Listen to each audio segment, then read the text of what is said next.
నీతో దేవుని చిన్న మాట. ప్రియ శ్రోతలందరికీ యేసుక్రీస్తు నామములో శుభవందనాలు. ప్రియులారా, బాగున్నారా? మీరందరూ బాగుండాలని, వాక్యం చేత స్థిరపరచబడాలని మీ కొరకు ప్రార్థిస్తున్నాను. ఈరోజు దేవుని వాక్యము కీర్తనల గ్రంథము 14వ అధ్యాయము 7వ చరణం.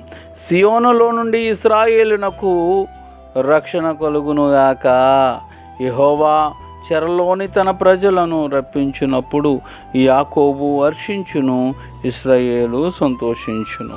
ప్రభునందు నాకు అత్యంత ప్రియులారా, మీతో ఈ రీతిగా దేవుడు కలుసుకోవటానికి కృప చూపించారు. కాబట్టి దేవుని వాక్యము మనకి ఈ రీతిగా సెలవిస్తుంది. సియోనులో నుండి ఇశ్రాయేలునకు రక్షణ కలుగునుగాక.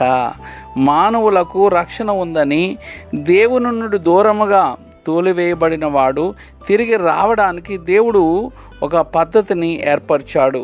ఇది ఏమండి, వ్యక్తిగత రక్షణ. ఈ వ్యక్తిగత రక్షణ ఎంతో గొప్పది. యెహోవా చెరలో తన ప్రజలను రప్పించినప్పుడు యాకోబు హర్షించును, ఇశ్రాయేలు సంతోషించును. ఇశ్రాయేలు ఒక జాతిగా రక్షించే రక్షకుడు మానవాళిని వ్యక్తిగతంగా కూడా రక్షిస్తాడు.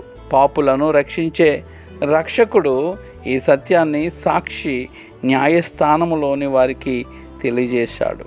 కాబట్టి దేవుడు రక్షణ ద్వారా నిరీక్షణ ద్వారా గొప్ప సంతోషాన్ని నీకు, నాకు, మనకు ఇచ్చాడు. ఇచ్చిన ఈ సంతోషాన్ని నువ్వు అనుభవించడమే కాదు, నశించిపోతున్న వారికి నువ్వు చెప్పి వారిని నువ్వు రక్షణలో నడిపించే బాధ్యత నీకు ఉన్నది. కాబట్టి నువ్వు రక్షించబడిన నీవు అనేకుల మధ్య సాక్షిగా వాడబడి వారిని రక్షణలో నడిపించాలని దేవుడు కోరుకుంటున్నాడు గనక, మరి దాన్ని బట్టి నువ్వు సంతోషించేవాడుగా ఉండాలని దేవుడు కోరుకుంటున్నాడు. కాబట్టి దేవుని బిడ్డగా బ్రతికి దేవుని ఘనపరచు. May God bless you all. దేవుడు నిన్ను, నీ కుటుంబాన్ని దీవించునుగాక. ఆమేన్.